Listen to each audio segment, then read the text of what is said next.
Welcome to Thursday's Step 10 and 11 meeting of Cocaine Anonymous. Step 10, continued to take personal inventory, and when we were wrong, promptly admitted it. It's now with great pleasure that we welcome our first speaker, Bill Swan, who's going to share for around Step 10, 20 minutes. Thank you, Bill. Over to you. I like the fact that you use my last name. That way, if I say something controversial, you won't go after the wrong bill. Good for you. I'm an alcoholic. I'm a cocaine addict. I don't know why I come to CA and say I'm an alcoholic, and when I go to AA, I talk about smoking crack. Nonetheless, I qualify.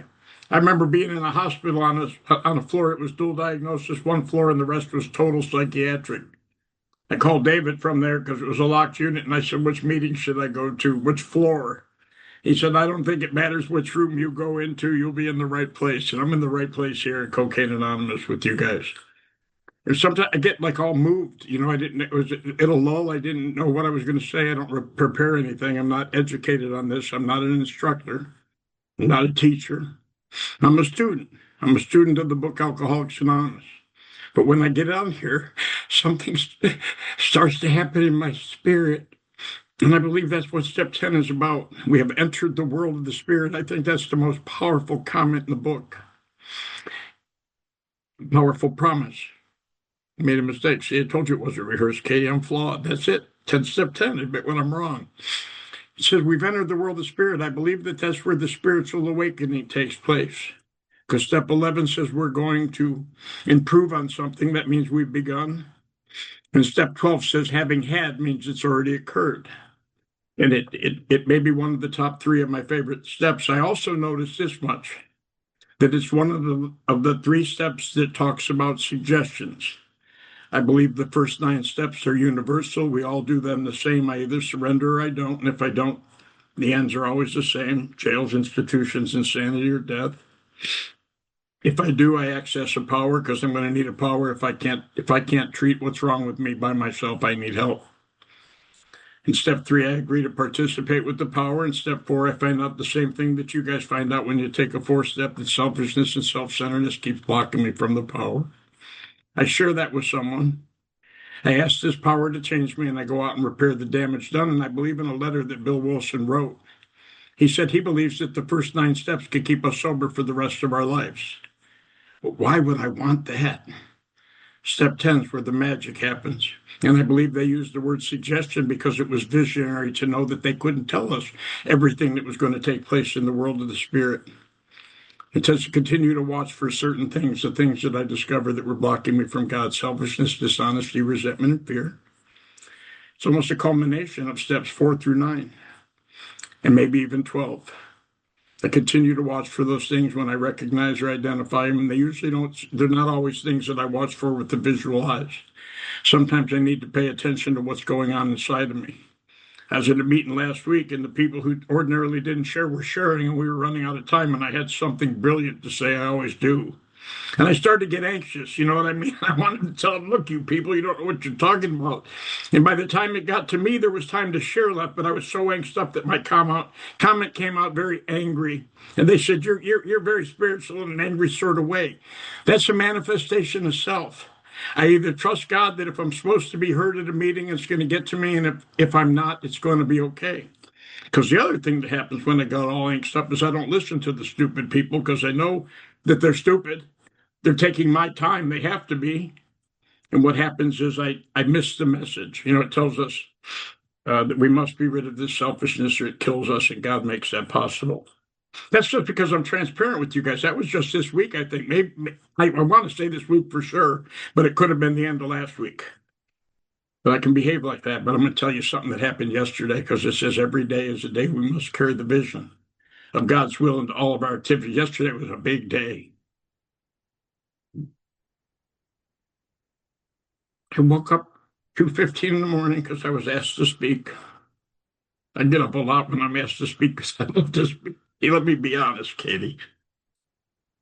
And some friends were there, and then I had a commitment in the morning at my home group, so I just stayed up all night. It's 6:15 in the morning, early risers. And then I go to the prison. But they spend time with guys who have been locked up for a long time. And they look forward to me coming. I bring the same message that you guys have brought to me. That's the interesting thing about it is I don't look at them as any different. In fact, last week I was there 2 weeks ago, and they have a where they take care of the dog training in the prisons. And I thought, how nice they get to, where they get to bond with dogs. It gives them some type of normalcy. But the people bring the dogs from the outside.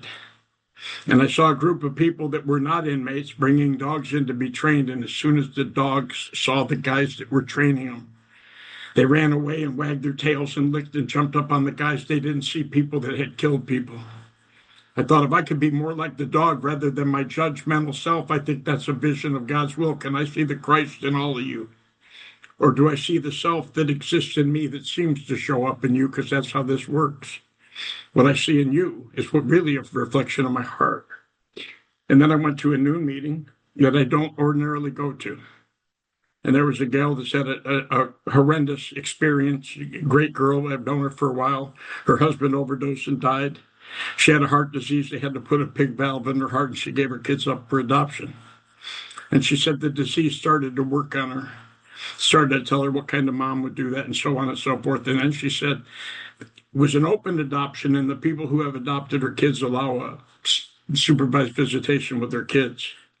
And she said her 7-year-old, and she's sure that she heard something. Her mind started talking to her, asked her, Mommy, why did you give us away? And she said, what's the point of staying clean? And the chairperson looked over and said, did you have your hand up? I didn't have my hand up, and she called on me. And what came out of my mouth was a story that I hadn't remembered in 30 years, as if it had been planted there, waiting for it to blossom. I told a story about a guy named Solomon. They wanted to see how wise he was. And two ladies had a baby boy on the very same day. And within a couple of days, one of the other babies, I guess, had crib syndrome or sudden infant death and died. And the other lady was sleeping, so she came and she replaced the other baby with hers and took the other lady's baby. And in the morning, the lady whose baby was alive knew that the dead baby wasn't hers. So they went off to King Solomon to straighten out this mess. Both of them were claiming that the baby was theirs. And King Solomon says it's real simple. I'll cut the baby in half and both of you can have half of the baby. And the one lady said, yes, that's a good idea. And the other lady said, don't you touch that baby, give it to her. King Solomon knew who the mother was. And what I shared with this lady is no matter what decision you made, no matter what's happened in your life, your children will always be your children. A love of mother speaks so much louder than the decisions we make. And I also remembered, because I go to the prison, I listen to the 5 steps of the guys who trust me enough to share it, that 3 weeks prior, as if this whole portrait had been set up by the creator of the universe, everything in order. As he shared his 5th step with me, and the top of his resentment was his mother, because his father ended up getting killed or in prison for the same activity that most of us have engaged in. And his mother had to give him up for adoption. He said, I can't believe that she didn't love me enough to keep me. It says in the inventory, and we get honest in step 4, and then the truth gets revealed to us in step 5. When we share with another human being and God, something magical happens. It says we're prepared to look at these stories from an entirely different angle. And I said, contraire, mon frere, what great love your mother must have had for you. He said, how can you say that? I said, she knew that she couldn't give her son the life that he deserved. And she let someone else who was better equipped provide that opportunity. And he said, I never would have considered that. See, I need help. Not only help from God, I need help from the people around me. And if I don't continue to watch for the things that block me from the power, you start to look threatening to me, and then I start telling myself the same story that my friend Lisa did. And if I don't come to you and share the truth, what's going on inside of me, or at least the facts the way I see them, no one can challenge my thinking, and the book tells me that the problem centers in my mind. So what I think step 10 is about is taking a mental inventory as well as a physical inventory. In other words, how am I getting along with the world? Am I producing confusion rather than harmony? So last week was an example of me getting angst up because I thought I had something to say. And yesterday was about being in the spirit. I didn't know that was God's will, but that was God's will. And that's what needs to go with me. And I can't go with me if I'm all angst up and full of self. So that's what I've got to watch for. I like the fact that they use the word personal inventory, and in step 4, it talks about a moral inventory. I looked up the difference between the two words. I'm not an educator, but one has to do with what everyone else seems to be appropriate that I'm violating that's causing a whole bunch of conflict with the world around me. And I think that they assume that by the time I get to step 10, I am not making the same mistakes that I did before I took a 4-step inventory because I recognize how flawed I am. I also know this much. There was a while when I would tell you I'm taking step 10, and what I was really doing was using my 9-step charge card. And what that looks like is I'm doing some things that I know are probably objectionable, knowing that I can come to you afterwards and tell on myself, go to God for forgiveness. But what I never knew about the 9-step charge card is when you get over the limit and pass due, they cut off your credit. I get blocked from the power and not the insanity of alcohol and drugs return. I did that for 40 years. I came in here, I didn't apply any principles. I boasted about knowing the book. I could recite the instructions for step 10 and 11, not because I was educated, but because David, who sponsored me for 30 years, we made a bobblehead doll about him, 84 through 88, and all of chapter 7. He knew that was the program of recovery. The daily reprieve that I have is in those 3 steps, not the first 3. So me reciting those and professing them at a meeting to you did nothing but give you information that you could have read yourself. And then what I did is I became a spectacle. And what a spectacle is someone who can quote it. The spiritual life is not a theory, Bill Swan. You have to live it. And I think that means more than one thing. In other words, I can't theorize about it. I got to live it. But I also can't present it as a theory to you. It's got to be demonstrated through the way I live. Does the tongue in my shoes match the tongue in my mouth? I got to the point after 40 years where there was nothing left. There was no one left. There was no fight left. I was surrendered by a loving God, and it looked like a punishing God. But of course, everything was backwards at that time till I took inventory. And what happened is, for the first time in my life, I said, I'll do anything. And I meant it. My life changed at 10 days, 10 days clean. I was in a crisis center. I got thrown out of a crack house 11 days prior to that for non-sufficient funds. Gotta go. And a guy came up to me about 9 or 10 days sober, and he said, I need a favor. And I'm thinking, if this guy needs 50 cents for the phone call, neither of us are calling anyone because I had nothing. I'm telling you, if I had 50 cents left, I'd still be smoking. He didn't ask me for money. He demonstrated the principle of recovery. He humbled himself and said, I don't know how to read. And some people know you from the AA meetings because a lot of us had been in these AA meetings. We all end up in the same place. Crisis centers talking bad about AA. He said, they told me you know the book. Would you read the book to me? And I said, yes. And I promise you, for the last 3 years and 5 months, I've been saying yes. No matter what they ask me, I say, yes, that's the magic word here. The magic words used to be please and thank you. When you understand who you're saying please to, and who you're thanking, you will know how much magic is in those words. The magic word till I know that is yes. I started saying yes. And you know, the funny thing about it is this guy could give me nothing back. I knew that, and he knew that. He couldn't read. He was in the same position I was. He got a Social Security check that wasn't even enough to survive groceries for a week. I said yes with no expectation of anything in return. And with that attitude, and that's what I think part of this is about, it's an attitude, my position, is I could expect to receive greatly and not even know it. And that arrangement, they used to tell me, when you're on the take, you'll never be satisfied. You'll always be disappointed. A sponsor told me a long time ago. He said, if you go to the grocery store with a coupon, it won't be enough savings. He said, but if you go to give, you will never be satisfied because you can't outdo the grace of God. I relied on myself my whole life. It cost me nothing but chips. There was a time they'd ask me, when do you have 30 days? I said, "Oh, give me a couple months. I'm working on it." I didn't know. I was thinking about this the other day, Katie. You want to talk about hopelessness?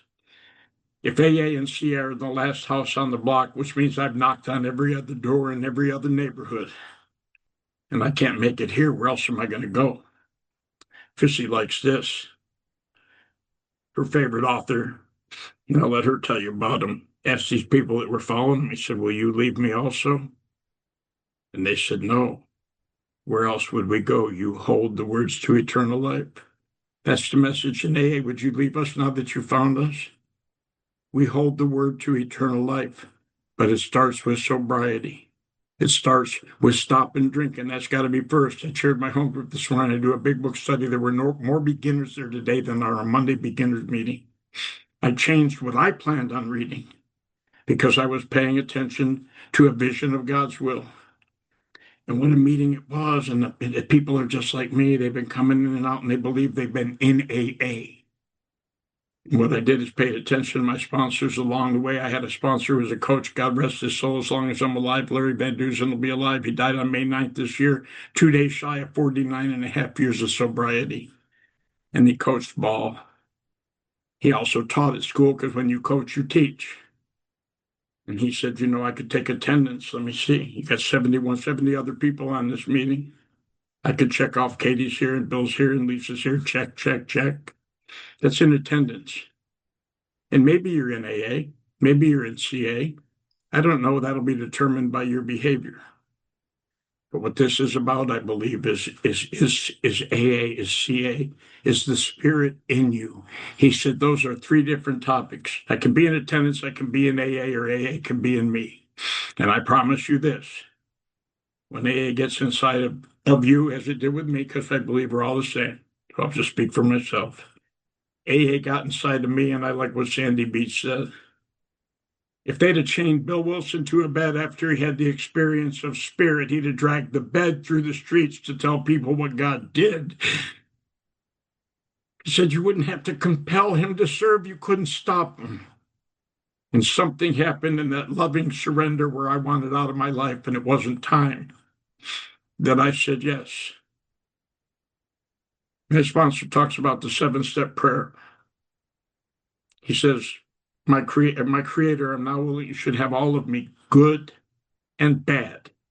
He said, for those of us who've been married, and some of us have been married a lot, it'll be more familiar. He said, that sounds like a wedding vow, doesn't it? I said, wow, I never heard that before. This was 2 years ago when I asked him to sponsor me. I never considered that. And I said, yeah, it does. Will you take me for better or worse? Will you take me good and bad, all of me, rich or poor, sickness and health? As a matter of fact, I thought about that for a couple of days. I guess you can call it meditating on it, right? Serious reflection. And I called him up. And I said, Ralph, I've never heard that before. And if that's the wedding vow, I know where the engagement took place. It took place at step 3. The interesting thing about it is I thought I was inviting God into my life. After I had this awareness, I realized that he invited me into his. He had been making the invitation. He wasn't the bride, he was the groom. I was the answer to him, yes. That's the answer here in Alcoholics Anonymous. The book says it doesn't matter how far, how low we've sunk. I told my sponsor once, recently, I tried to start a big book study and I got shot down. I said, Ralph, I come here and he said, what's the problem? I said, they keep reminding me of what I was like 10 years ago, 15 years ago, 20 years ago.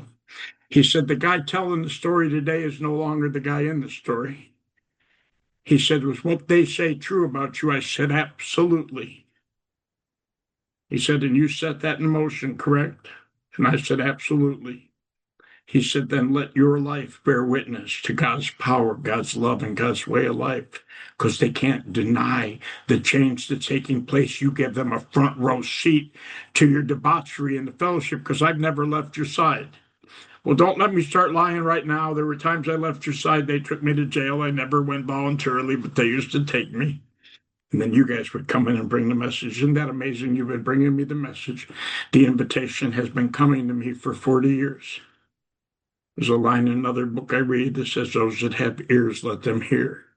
I couldn't hear. I couldn't see. I was walking in darkness. Isn't that what the Master came here to do? Open the eyes to the blind, open the ears to the deaf, teach the dumb to speak, the lame to walk, and raises us from the dead. That's what Bill Wilson talked about, from the scrap heap to a life that he had never known existed. I have entered the world of the Spirit. I know that for sure. And on a regular basis, if there's an entry, there's an exit, and I exit an awful lot. But the good news, and I promise you this, is the third step was a covenant. I made a commitment to God, and He made one to me. And when I start to get off track, I may be not be and be faithful to keep my end of the bargain. But He is so big and so loving and so all-encompassing that He lets me know when He's capable of keeping it for me. All I have to do is pay attention to what's going on inside of me, what's going on around me, and the way that I'm coming across. How am I showing up? When my brother walks into a room, everyone wants to kiss and hug. When I used to walk into a room, they all want to fight and argue. What am I bringing to the equation? That's how I watch for it today. And lastly, I'll say this. There's a promise that's not talked about a lot in the big book. It is easy to let up on the spiritual program of action and rest on yesterday's accomplishments. Billy boy, you are headed for trouble, because not only is cocaine a subtle foe, it has a way of doing things in your mind before you put it in you that change the physiological condition of your body. I haven't had the obsession to get high in 3.5 years, and I thank God for that. I thank you for my life. Katie, thank you so much for asking me. I love you so much. No, thank you, Bill. That was absolutely beautiful as always. And you know what? I love you too. Thank you for your service this evening. Amazing. So, step 11, sort through prayer and meditation to improve our conscious contact with God as we understood Him, praying only for knowledge of His will for us and the power to carry that out. It now gives me great pleasure to welcome our second speaker tonight, Krissy F., who will now share around step 11 for 20 minutes. The floor is yours, Krissy. Thank you so much. Thank you. Krissy, alcoholic, addict of many things. Very grateful to be here. Yeah, I was thinking about how this attitude about which I have to have towards God and what that even means. But I'm just going to read step 11, obviously. First, it's that I have to seek through prayer and meditation to improve my conscious contact with God. And I have to pray for knowledge of His will for me and the power to carry that out. And I don't recommend the Krissy plan of getting sober, which was I stayed closed-minded and unwilling, and I lied to myself about a lot of things, and I didn't even know it, but I wasn't seeking the truth. So I stayed very spiritually sick, and I had untreated alcoholism, and I didn't even know it. So, I didn't actually give up my fight and this resistance to this 3-letter word, God, for 14 plus years of my sobriety. So I'll just say there's a difference in my sobriety. For the first 14 and a half years. I lived in a lot of fear, and I didn't have courage, and I didn't have the strength to go through things. I was overly dependent, clingy, and needy, and just using people, places, and things to try to make myself feel better. I was trying to solve my life, fix myself, come up with what was wrong with me, and find the answers to fix it, and that was my life. I treated Alcoholics Anonymous like a self-help program. I went in and I'd pick up some life hacks, and I would say, oh, that'll work. Or, somebody would say, oh, you just need to stay out of relationships for the first year. And I was like, okay, I did that. But then I went into a relationship and I brought the same fearful, insecure, untreated Krissy into the next relationship. So this idea that there is one who has all power, that one is God, may you find Him now, that, there is a spiritual solution, and that we're going to talk about this power to live. And of course, we're going to talk about God, and that was where the problem started for me. So I looked at that thing up on the wall with the steps on it. And, I picked and cherry picked which ones I was going to do, and I was going to do them the way that I thought they should be done. And, I admitted that I was powerless over alcohol. I was quite sure there wasn't enough booze or Valium in the world to make me feel okay, and that I was going to die if I started picking those up again, because I was hopeless and dying. And quite frankly, I felt pretty dead as it was. So going back to those substances, knowing they wouldn't work and that they were making me worse, I had enough sanity to know that that was crazy to pick up the very things that weren't helping me anymore. But I didn't, and I did think my life was unmanageable, but I thought I could manage it. So step 2, I didn't believe that this power greater than myself was going to restore me to sanity. I don't know. I didn't go there because I knew you guys were talking about God. And then step 3, you're definitely talking about God. So I was like, nope, got to pass by that one. Step 4, make that searching, fearless moral inventory. I was like, well, I'm in therapy. I'm telling my therapist about all my stuff. So I'm talking to somebody, but I'm telling them. And so I'm doing step 5. I was doing step 4 and 5 in therapy. And then step 6, I don't think I ever really thought about getting rid of any of my character defects. I was really busy talking about what everybody was doing to me, and I was still quite the victim to life. So I didn't do step 6. Step 7 was clearly about God. So I was like, I passed that one.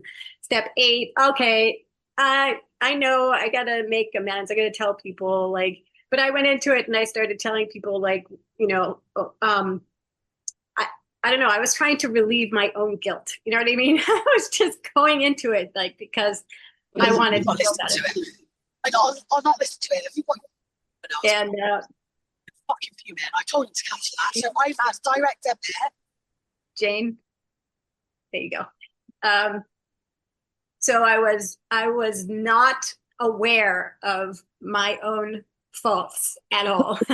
I wasn't in a program that was teaching me to look at my own, what was going on with me and how I might have been acting. So I just went and made the shittiest amends ever that I had to make amends for later, because I didn't even know what I was really making an amends for. And I wasn't changing. I wasn't changing anything that I was doing. So it was there's a line in the big book that says, if we're going to trip and stumble, we'll make mistakes. But if we're sorry for what we've done and we have the desire to let God take us to greater things, then we will be forgiven and have learned our lesson. But I didn't stop doing what I was doing, and I didn't actually think I needed to. I don't know. I had no idea, because I was so closed off to the idea of having a relationship with God that I would not listen to anybody talking about it. I just couldn't. And then I wouldn't. I was stubborn, and I was contempt prior to investigation for a really, really long time. Again, I don't recommend the Krissy plan at all. And then we get to step 10, promptly admit where we are wrong. I don't know. I didn't know where I was wrong, whatever. So I kind of glassed over that one. Step 11, definitely not. I mean, that's about God. So nope. And then step 12, yeah, I'll go help people.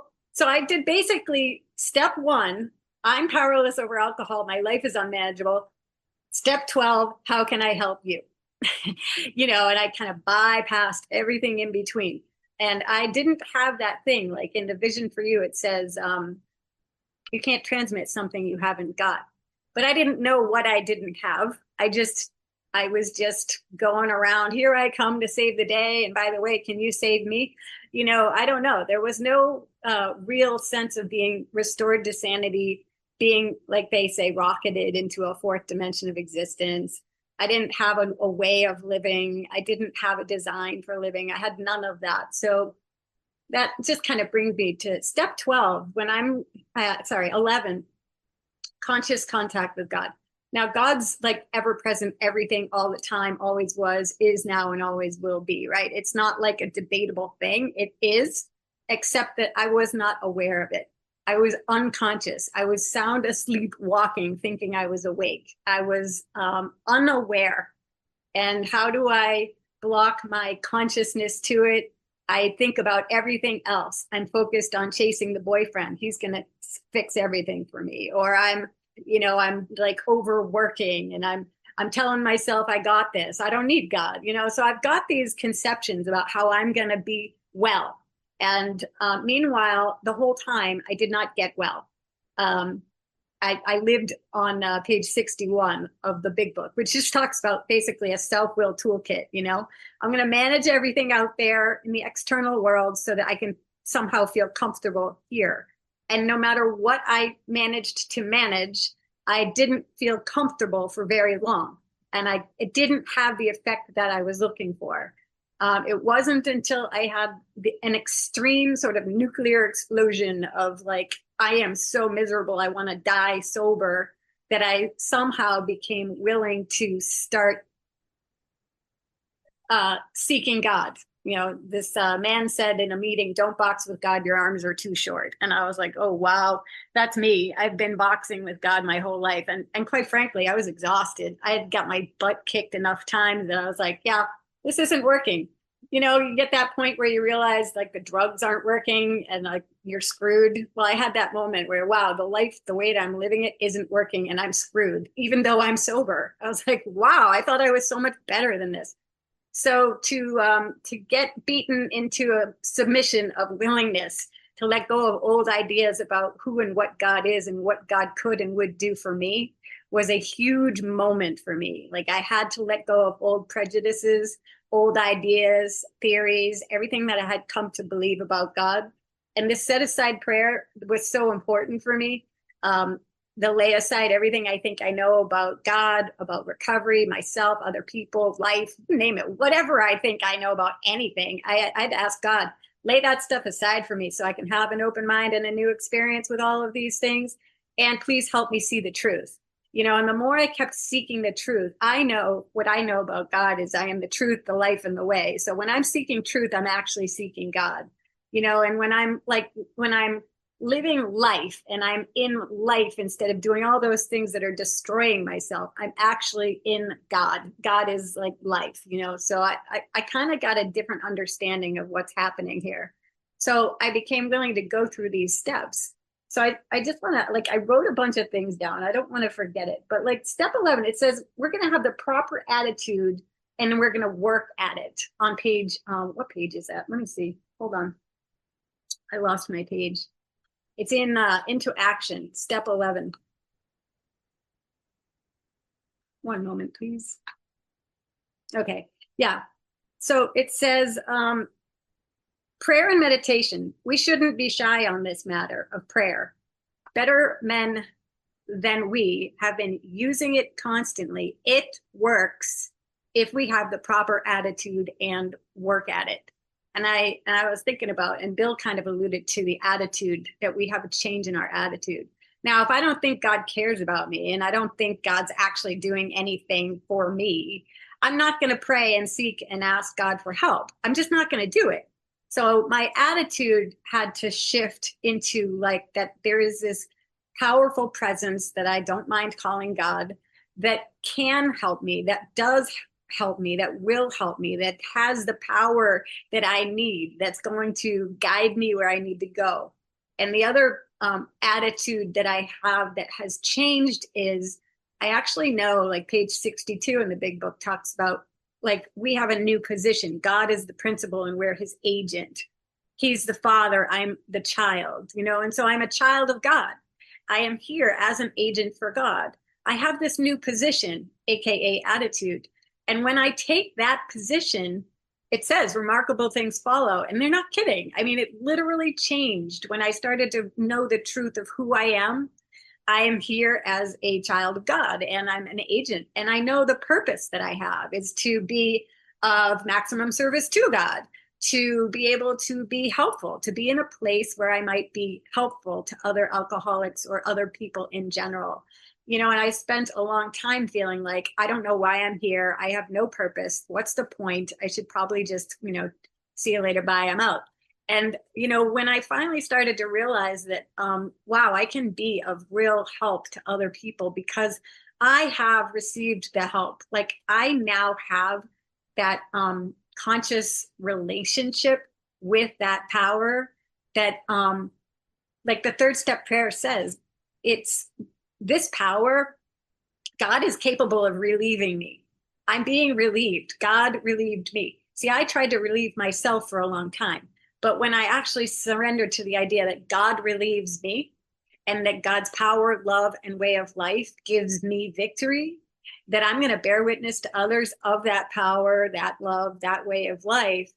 Now I have some sort of like a vision of what I'm supposed to be doing, how I'm supposed to be living my life, and to demonstrate these and practice these principles in all of my affairs. And I was just thinking, to tie it all together, the more I practice these principles and demonstrate this new way of life, I am in conscious contact with God.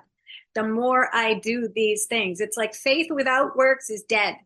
But when I'm faith with works, I am alive. I feel that life. There's just something that changes and happens when I become willing to take actions. And the actions I'm supposed to do are outlined in the 12 steps. I have to be humble. I have to admit that I'm actually here and God is here with all of the power. I'm not looking at anybody else like you have more power or I have more power, but I have to look at God has all the power. And so I'm just here. And that I have that when I trust that, when I have faith in that my life feels different. I feel more calm. I can relax. I can take it easy. I don't have to struggle. I have a sense of peace because I know those promises come true. I will intuitively know how to handle situations that used to baffle me. I can face life successfully. I can be at perfect peace and alone. I can be comfortable in my own skin. It's like the more I am in this conscious contact with God, which looks like, we've so many of the fundamental idea of God, there's like patience and kindness and love and tolerance, generosity of spirit, praising instead of criticizing, loving instead of hating, forgiving instead of holding a resentment. The more I practice those principles and the more that I have those principles to strive for, the more I feel the connection with God because I'm actually living in that, I'm going to call it the kingdom of God on earth as it is in heaven. We say that Lord's Prayer in some meetings, and it's like, thy will be done. And the big book says it many times, thy will be done. Well, when I am in thy will be done and I'm doing God's will, I feel the nearness of that. And it feels like joy. It feels like relief. It feels like harmony, like brotherly harmonious love. There's a contentment. It's the opposite of everything we struggle with: restless, irritable, discontent. And now I feel like fulfilled. I feel like enough, like I'm not lacking anything. And it's because I have this conscious contact with God and I'm praying for knowledge of his will for me and the power to carry that out, which is like the same thing as the 7th step prayer, which says, grant me strength as I go out from here to do your bidding. The bidding that I'm doing is that I'm actually helping other people. Like the big book talks about being a good Samaritan every day. If need be, I have to be willing to be this good Samaritan who's willing to sacrifice of myself. And these are all the things I have to do and attitudes I have to have, which enable me to have that conscious contact and to improve my conscious contact with God. Bill's story talks about it. My spiritual life. It says if an alcoholic, we can say, or an addict fails to perfect and enlarge their spiritual life through work and self-sacrifice for others, they will not survive the certain trials and low spots ahead, and then will surely drink or use again. And the difference between me self-sacrificing, so that I'll get what I want, which is self-will, trying to, satisfy myself, to I have the desire to please God. And those are words I would have wanted to punch myself in the face for saying. Please God, what do you even mean by that? are you kidding me? But I'm transitioning from pleasing myself to pleasing God. And ironically, the more I try to please myself, the more miserable I was. And the more I seek to please God, the more comfortable I feel. It doesn't make sense, but it works for me. So that's just the way it is for me. So in with step 11, it's teaching us that I'm going to focus on things like, here, I'll just read some of them. So it's telling us, to do this constructive review. Am I being selfish? In other words, like resentful, selfish, dishonest, afraid? Am I being those things? Or am I actually focusing on others and being kind and loving towards all? Am I thinking about myself and what I want? Or am I thinking about what I can do for others? What I can pack into the stream of life instead of take, which is what I wanted to do for so long. What about me? What's in it for me? What do I get out of this? My motive was always, what do I get out of this? And the new motive is that I'm pleasing God. I'm serving God. And it was a lifelong conception of mine that I had to be willing to throw out the window so that I could realize that the more I focus on staying close to him and performing his work well, the more the better I felt. The better I'm going to feel. And the more I focus on staying close to whatever thing I think I need and performing to get it, the more miserable I'm going to be. So back to page 86 in the big book, it's talking about the 11th step, what we do at night. We kind of do a little assessment. How did I do? Was I selfish or was I thinking about other people? Was I kind or was I a rude, critical, whatever? But it's not to beat myself up, but it is a reality check. And I have to be like, because the things that take me away from feeling that conscious contact with God are when I go back into self. And that just pulls me away. So, yeah, I can see that my timer is coming down the pike. And I think that when I am focusing on thy will be done and taking actions to do so, I actually have what I need, and I'm at less risk. The danger of relapsing and going back into that old way of life is much, much smaller, and I get to be happy and joyous, and I get to feel that freedom that comes. So I'll turn it back to you, Katie. Thank you. Oh, thank you, Krissy. That was absolutely beautiful. So now it gives me pleasure to welcome back in Bill so that you two guys can have a little spiritual discussion or questions to each other, whatever you want to do. You've got 10 minutes. The floor is both of yours. Thank you so much. Okay. Come on in, Bill. You got a question? What's up? This is the whole new form. They come up with everything in the UK. Thank God they didn't start there. We'd be all over the place. What do you continue to watch for? Is it an ethereal thing, or is it because you don't conflict with people as much as I do? Either that or you just learn to keep your mouth closed a lot better than me. How do you know when you're into self as opposed to into the power? It feels very different. I'm a very a feeling kind of person. And if I feel uncomfortable, restless, or irritable, I know I'm in conflict with God's will. It's pretty basic for me. There's like with indicators, like there's signs and symptoms of a disconnection from God's will, and it just feels ooky, and I have to get curious because what I want to do is get right and and prove myself and why others are wrong and should change so that I can feel different. But that's not actually what's going to work. When I feel uncomfortable, what's that spiritual axiom? There's always something wrong with me. I have to look at what's going on internally and get right with God, and then I feel that comfortable peace again. How about you? How do you know? It describes that. I told you. When I get that knot in my gut, when all of a sudden it seems like the people that weren't in the room all show up at the same time and they're none too pleasant. And it's an automatic indicator. And and I didn't want to go into that that if I do not do my nightly review, and I'm guilty, I do not do it a lot, I admit that. And I say I know the problem it causes me, and yet I still don't do it. But if I don't do my nightly questions, how was my day, to see, was I making more amends on Thursday than I was on Monday because I'm going in the wrong direction?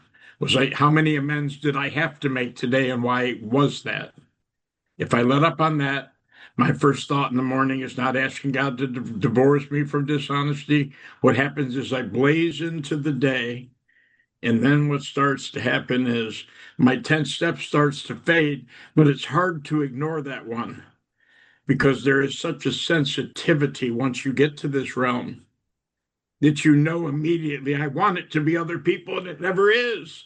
And you go into, I read a little bit in the 12 and 12 today, and it just didn't appeal to me. I'm a student of the big book, and I say that. And even in there, it talks about when we do our 10th step at night. And that's not what the book says. And, I like what Sheldon says. Half the people don't know what step 10 is when they're doing it, and the other half don't know what the 11 is. But if I follow the clear-cut directions in the book, the cake always looks like it does on the box. And when I don't, I can't be mad if I get a waffle or a chocolate chip cookie or an empty pan or a burnt cake. I can't be mad at you for that. I didn't follow the directions. Yeah, I was thinking about one of the things I've been well aware of recently is that I have to factor God in.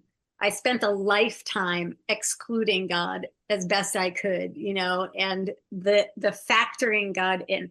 So like the prayer in the morning from the 11th step upon awakening part, I have to right away, I have to say, okay, God, like I'm here with you, God, like come, like be part of this with me. And even in just the habit of like bringing God into everything, it starts to bring a different, a different something, like if I'm speaking to a sponsee, I want to instantly start like talking about the surface level stuff that they're like going crazy over whatever. And I want to say, well, let's talk about the whatever and fix that. But and it doesn't go well, but if I say, let's bring God in, let's factor that back into the equation, it slows things down. It's like we pause when agitated or doubtful. And like that is what creates the ability for something to start to change, because we've stopped the train wreck that's on its way and we bring like a redirect with God. But it's like the habit of building up a new way and doing it. Like it's like a practice, and the practice becomes more habitual the more I do it. And I do see the difference when I ask God, ask God, ask God. I mean, it says ask God like 5 times on one page, like between the 10th and the 11th step. So I find that to be a change in how I'm experiencing more peace and more grace. I don't know if I said this. I may have, and I'll just repeat it if not. After I said that in that meeting yesterday, the girl got up in front of everyone, walked over the room, and gave me a big hug and said I needed to hear that. But more importantly, someone else recognized what took place. And something just came to mind, and I will share this, is this is the importance of the fellowship, because sometimes I can get so right with God that I exclude everyone from my life, and that means I'm all full of self again. And I remember my sister was visiting me in Florida once. And for whatever reason, I got full of self. I don't know what I was afraid of, but I screamed at her. And you guys know my sister.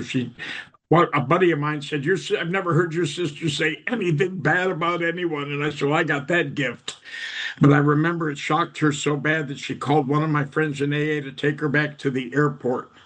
And he took her up to Tampa, and she rented a room that night. And I woke up the following morning, I was so sick of spirit. And I called, and she didn't answer the phone. She was in the shower. And I thought if she flew back to Cleveland, I needed to tell her how wrong I was. And she called me back, and I wept. I was sick of soul, and I knew it. And we got together and met, and I was able to take her to the airport. I came to a meeting that day and shared that. And my friend Herbert said, I'm so glad you shared that. He said, I had crosswords with my brother before he left to Atlanta, and he got killed in a car accident on the way home.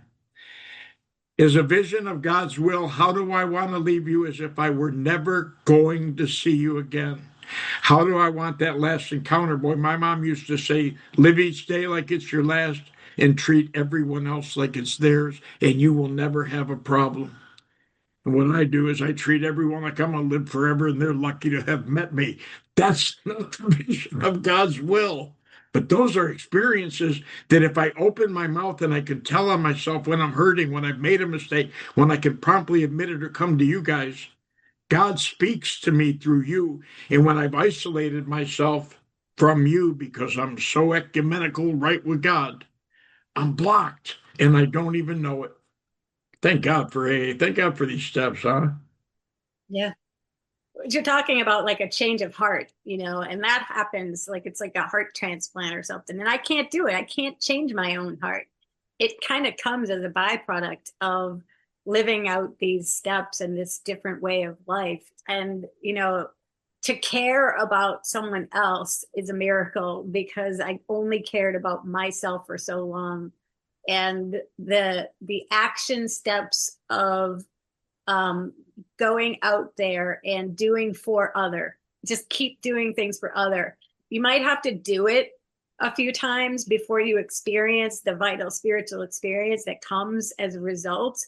Because I keep thinking that the more I keep doing for myself, like it's gonna feel good, but you can't imagine until you go and you actually do this different thing a few times, and then you get to have the experience. And when you have the experience, nobody can take it away from you, and you're like, oh wow, I had it wrong all along.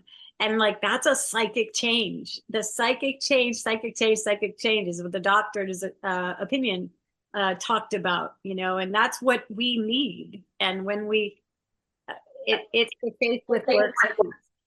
It's the faith with works piece. I have to put some skin in the game and take some actions. When I take the actions, I start to feel the experience of God. And even if I believe that there is a God, just believing in it and thinking, okay, I'm good, I'm back to self again, back to selfishness. And I have to get out of myself if I want to be well. It just doesn't make sense, but that's the way it works for me. Bill? So I just close with this. What you shared was, I believe, a story at the end of We Agnostics. It says his change of heart was so dramatic, moving, and convincing that some of his story ought to be told now. Let that be our story, God. Amen. Oh, look at that. Bang on time there, Bill. Thank you so much. And thank you, Krissy. So now it's the Q&A part of the meeting where you can come in and you can ask the speakers any questions relating to the shares 10 and 11 or what you've heard. So please be mindful to keep it to questions only. A digital timer will be put up for 2 minutes, and this is to give everyone as much opportunity to ask a question. So please raise your digital hand and I will call you in order. We also ask, if you have drunk or used today, please refrain from asking a question. However, if you do have a question or you need to talk, please stay after the meeting and someone will be happy to listen and to support you. So the room is now open for Q&A. And let's have a look who we've got. So first up, I can see Brother Lindell. Come in, Lindell. Let me unmute you. There we go. I got it. Hello, everyone. My name is Lindell. I'm a recovered alcoholic addict and a grateful member of the Fellowship of Alcoholics Anonymous and Cocaine Anonymous, and grateful to be here. Welcome to anyone that's new. And Bill, I want to ask you a question. In the beginning, you said you're not a teacher. And not a confrontation, but I believe that you are. Because you teach me how this program works, right? By example. And in our literature, it tells us that the sole purpose of a 12-step group is the practice and the teaching of the 12 steps. And again, you said you're not a teacher, but when that young man came to you and he asked you to help him learn how to read, you taught him how to read. So for all intent and purpose, I believe that you are a teacher, sir, and a very good one at that. So let that be a blessing to you and let you know that even though you may be being humble when you say that, I believe that you're a very fine teacher, and I thank you for teaching me how this program works. Thank you, buddy. Oh, was that a question?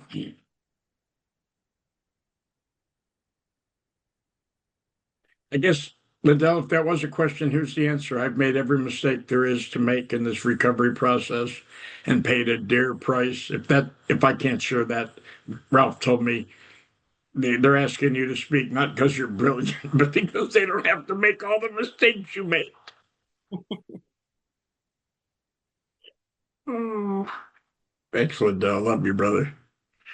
No, lovely. Thank you, Bill, and thanks for the question, Lindell. I think my hands was up in a different order. I've just been told in the chat. So, Donnie, if you was first in, I do apologise, but the participants list was different. So please come in, and apologies for calling you in second. Have you got a question?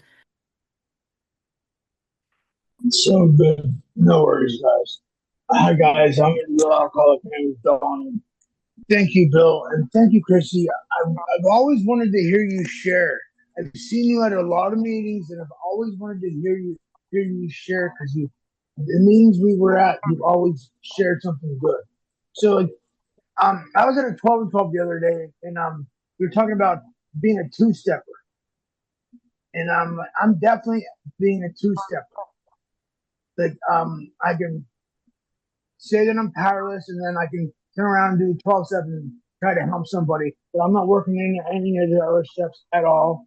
And then Bill was saying earlier about being involved in AA or just being around AA.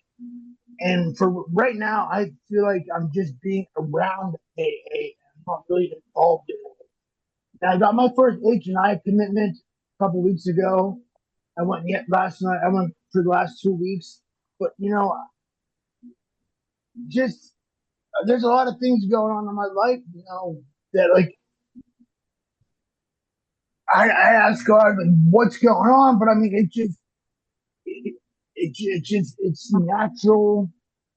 It's just the way I live my lifestyle before. I mean, I picked up hepatitis, I picked up MS, I picked up just the whole alcoholism, and it scares me sometimes because I really don't know if I'm coming or going. Me and Bill talked about that.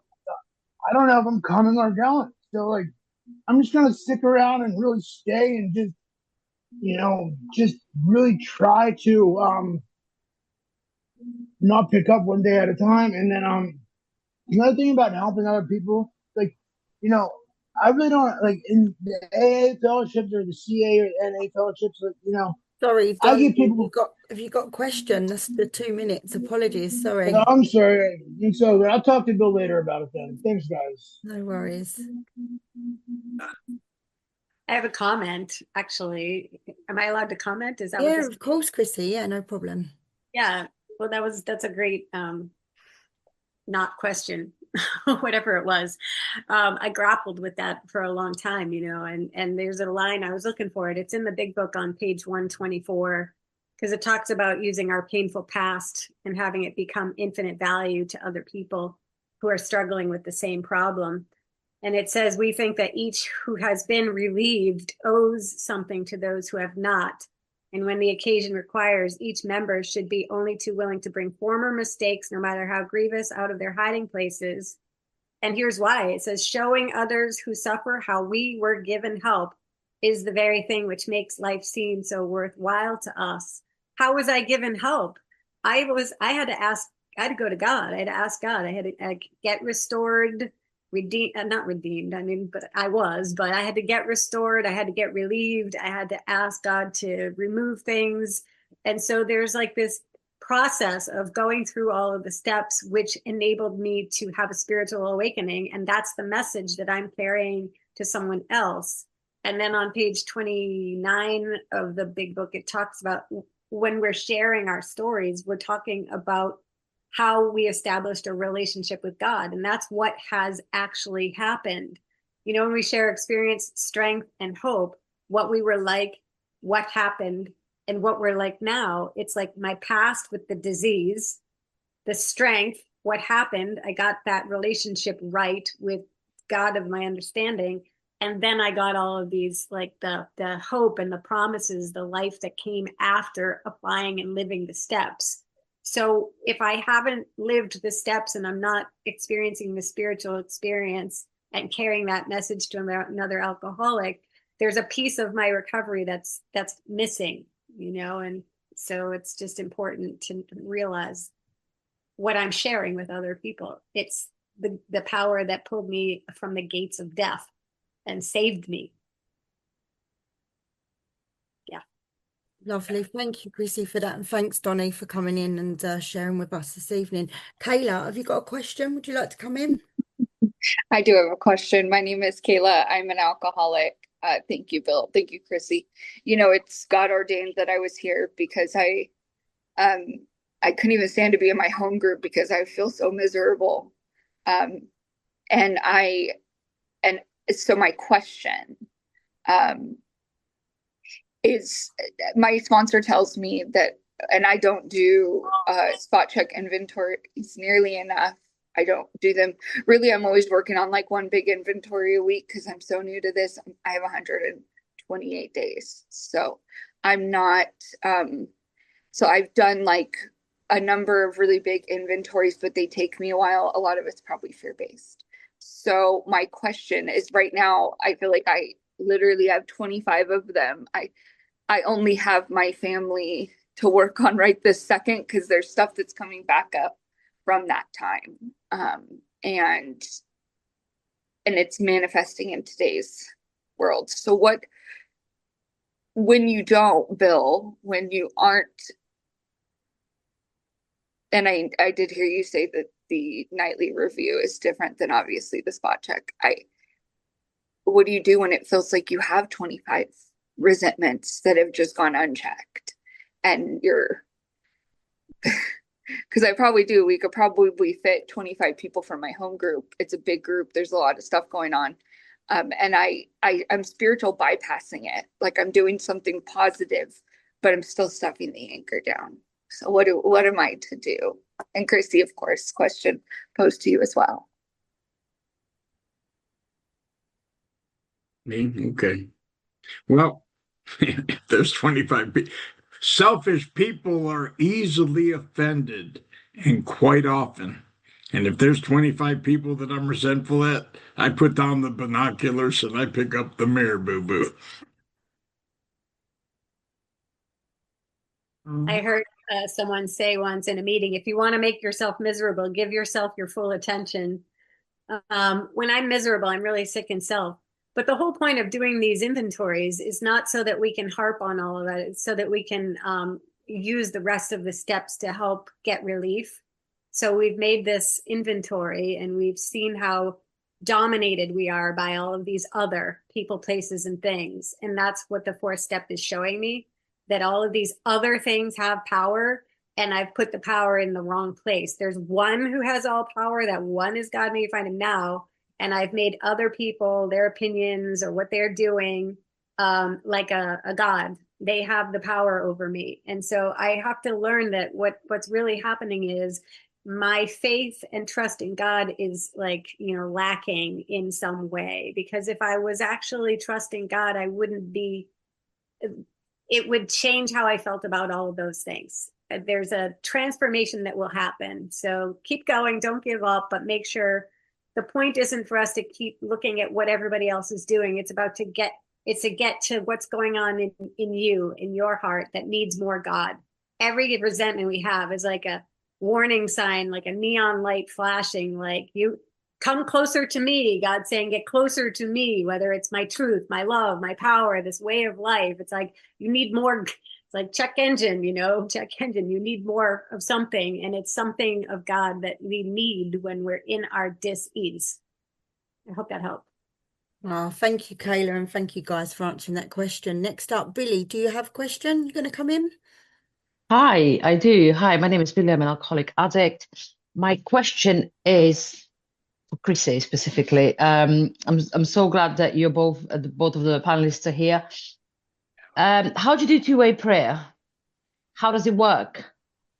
Yeah, thank you. I don't have a formal two-way prayer doing. I am aware that when I slow down and get quiet, God is nudging me, but I pay attention to those nudges. I used to ignore them and overrule them and do what I wanted to do instead. So it's like I could talk to God all day long. Give me this, do this, help me with this. But if I'm not listening or paying attention, it's not two-way. it's a very one-sided relationship. And so the two-way prayer for me, without having a formal practice, is that I'm actually listening. Is God speaking to me? Is God using somebody else to show me something? How is God showing up in this that I need to pay more attention to it? And me paying attention, which is like the C in ABCs, God could and would relieve us of our alcoholism if he were sought. But it's like, listen for it, look for it. It's not just like find it out there somewhere, but hear it, look for it and see it, and let it start to feel in your heart. Like, yeah, that's all I got to say about that. Oh, thank you, Krissy, and thank you for your question, Billy. And the next up, Rach. Come on in, Rachel. Hello, everyone. My name's Rach. I'm a very grateful recovered addict. Thank you so much, Janie and Katie, for setting up this meeting. And thank you, Krissy and Bill. Amazing to hear you. My question is for both of you, and it's around, like, practically your spot check step 10 practice. How do you practically do it? Do you write it when you discuss? Are you writing? Are you saying it? Do you do it on paper, or do you do it out loud? Practically, how do you do yours? Thank you.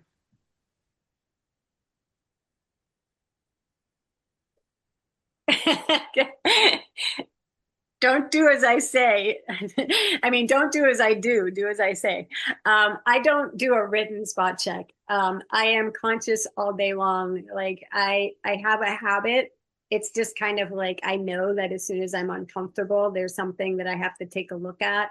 And it's not look at what others are doing. It's what's going on in me. And the spot check is right away is for me and sometimes if I really get jammed up and I don't know, that's when I call my sponsor up and get a different set of eyes, somebody who's going to ask me questions and help me to seek what's the truth here. What's the lie? What's the truth? So my spot check looks like, where am I lying to myself? What's the delusion? And what's the truth? God, help me see the truth. So that's kind of what my spot check looks like. But if I know that the symptoms of my dis-ease are, I am now thinking about myself. I'm driven by fear, selfish. I'm feeling self-pity, self-loathing, all of the character defects. I know what they look like. And if I'm starting to notice them, I know it's a call, like right away. You got to stop. You got to pause and get right with the truth, with God's love or whatever. So that's my version of a spot check. Bill? No, sometimes I have to go back and meditate on the instructions for step 3 because I can get so full of myself, and I might not find it with the collision. I might not find it producing confusion. But if I'm protesting about anything, I know that I'm concerned with myself, my resentments, or my self-pity. When I need to tell someone what I discovered about someone else and it's not praiseworthy, as Krissy said, I'm full of self. I'm blocked and don't even know it. And I'll tell you what, if I don't take care of it, I start going into places. My old sponsor used to say, "You don't have resentments, you have presentments." I said, "What's that?" He said, "You're mad before you get there, and you're never disappointed. You always find what you're looking for." It's real easy, and after you do it for a while and feel the pain of the separation from the spirit, how quick do I want to get back there? Because I can hang on to that. I can be miserable as long as I want.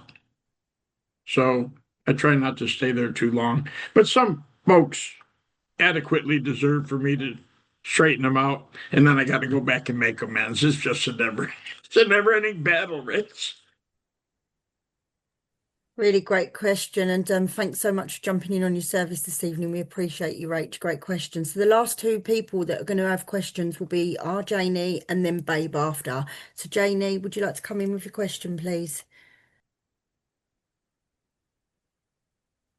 Thanks, Katie, for your service tonight, and the other guys as well that have jumped on and done some security. Thank you both for really, really great shares on 10 and 11. Thoroughly enjoyed listening to you. Rachel actually asked my question, so I'm going to tweak it a little bit. It says in step 10, we commence this way of living as we cleaned up the past. And then on page 63, it says, next we launched out on a course of vigorous action, which is the first step in a personal house cleaning. So that tells me that it's telling me to start doing 10 when I've started to clean up the past. So what I'm curious is, for newcomers and that, when do you believe that you should encourage somebody to start, looking at themselves for the pause, the discuss and the help situation? Do you do it really early on? Do you wait until you get to step 4, or do you wait until you get to step 10? That almost sounds like a step 10 question. I forgot to say the most important thing I wanted to remember to impress you all. If love and tolerance is our code, why do they wait to step 10 to give it to us? Because I don't have a clue. I can't exercise love and tolerance. I'm at odds with the world, and I think the problem exists outside. I have heard people say that any step that begins with the one you can start immediately. I don't know how I continue to take a personal inventory if I've never done it. So I've got to watch for that. In other words, I don't know what self-centeredness looks like. I know what a bunch of idiots look like. I don't know that it's self-centeredness. I don't know that resentment is me not getting my way, me letting God know that I'm disapproving of the way he's doing things, that when I open my mouth and tell you about it, I'm letting you know how disapproving I am of the way God's doing things. I don't know any of that till I have experience of putting pen to paper. The interesting thing about this, and I'll go on record for saying this, in step 4, it says we were usually as definite as this example. They list 4 people. And what I noticed after studying this for 40 years is they were all current events. I wasn't getting drunk today over what happened at 7. I'm blocked from God today over who I'm hating. If I can't get past that, I can't go back through my life. But guess what? Steps 4 and 10 are maybe only a couple hours apart. And it says, as we make amends, we continue this. We don't stop. I'm making amends. I can't make amends to everyone in one day. So while that's going on, I continue to watch for the stuff I discovered in 4, shared in 5, became willing for God to remove in 6, and asked him in 7. Because step 10 is about damage control now at this point. I don't know if that answered your question, but I impressed myself with that answer. Go on, Krissy. I loved it. It's a good question. I was just thinking after the 4-step inventory, after the sex inventory part, it does bring in a prayer. It says we earnestly pray for the right ideal, for guidance in each questionable situation, for sanity, for strength to do the right thing. We throw ourselves harder into helping others. We think of their needs and work for them, and it keeps us out of ourselves, and it's like, it's a way of life that we're adopting.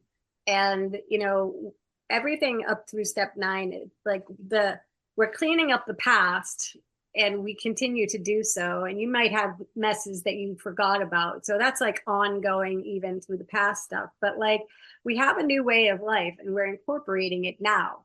It's inviting us to see other people a different way. Like, we see people as spiritually sick, just like us. It says we're going to have patience, tolerance, and pity for the sick people and cheerfully grant that to them. We're going to ask God to save us from being angry.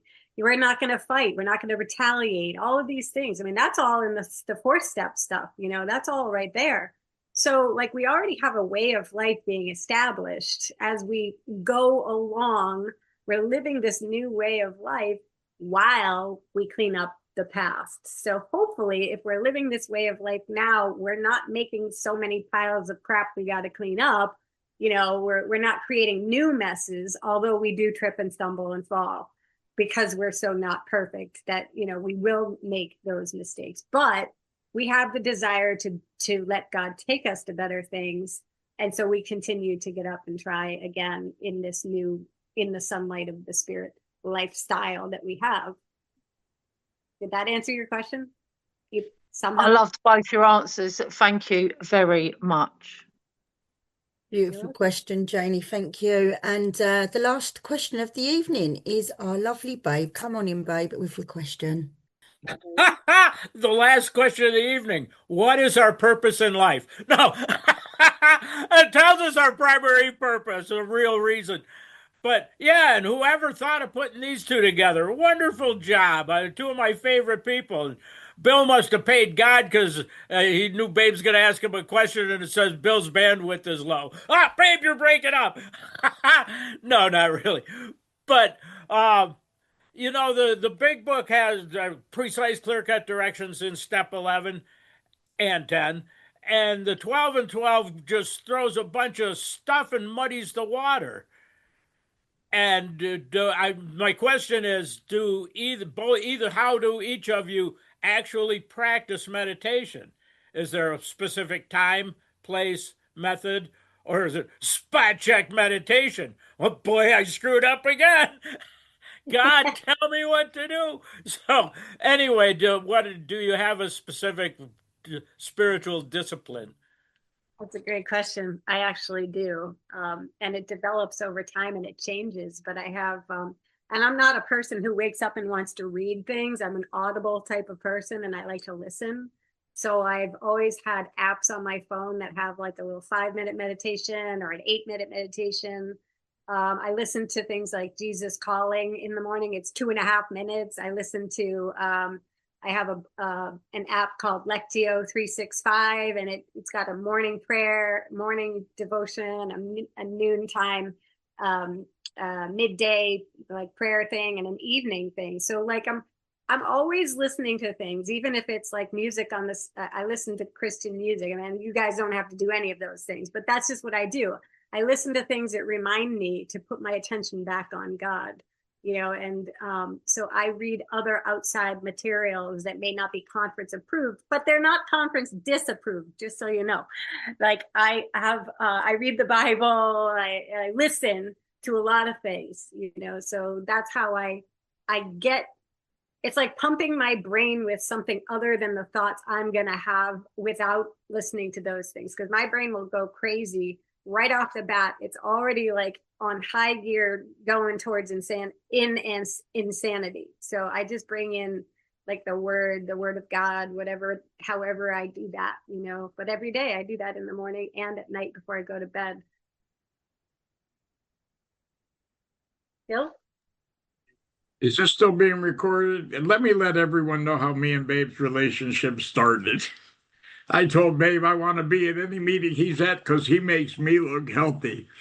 To tell you the truth, I was so disturbed. I gave alcohol a bad name. Believe me, there was something wrong with me long before I ever drank. I was one of those who was hit immediately. And because of what was going on in my mind, I would listen to people who had education, who could pay attention, who learned. And I always felt further and further behind. And I thought if I could just learn something, then I was trying to catch up. So I don't really have, Babe, I guess the answer is I don't have a time where I very rarely get quiet. There's a line in one of the books I read that says, if you want wisdom, ask God for it. And then what I do is I pay attention to the thoughts that come to me, and I know they're not my own. I know them, and you know what I'm saying. I know they're not my own. And then what I do is I meditate on that. What are you trying to tell me here? And I get revelatory experiences all the time. I realize that in maybe an allegory or something that was taught to me long ago that I looked at from a position of reading it as if it happened the way it happened to seeing what the message was. And in that story, incidentally, and I'll close with this will be the last answer. The lady told my sister yesterday, the lady who was willing to have the child separated in half so she could have half. I am that lady, Babe. And God lets me know that I have had that malice in my heart. I don't want to ever be like that again. But that's that thing we talked about. That's that envy beyond jealousy, where not only don't I want you to have something, I wish it ill against you because I want it for myself. And that's the message in that story. Whether or not a lady was willing to cut her baby in half, I don't know. But I know this much. It was showing me the difference between love and self. And if I meditate on that, which one do I want to be? And the answer is always loving. Unfortunately, Babe, I don't always live up to it on my own. So I hang around you and I always feel better when I'm in the presence of you because you make me look healthy. I love you, buddy. No, fantastic question, Babe. Thank you to Bill and to Krissy again. So that's the end of our Q&A session, but not the end of the meeting. We've got some readings coming up, and we can also unmute guys so that everyone could come in and appreciation for our speakers. Thank you, Bill. Thank you, Thank you, Thank Krissy. Bill. you, Thank you, Bill guys. and Krissy.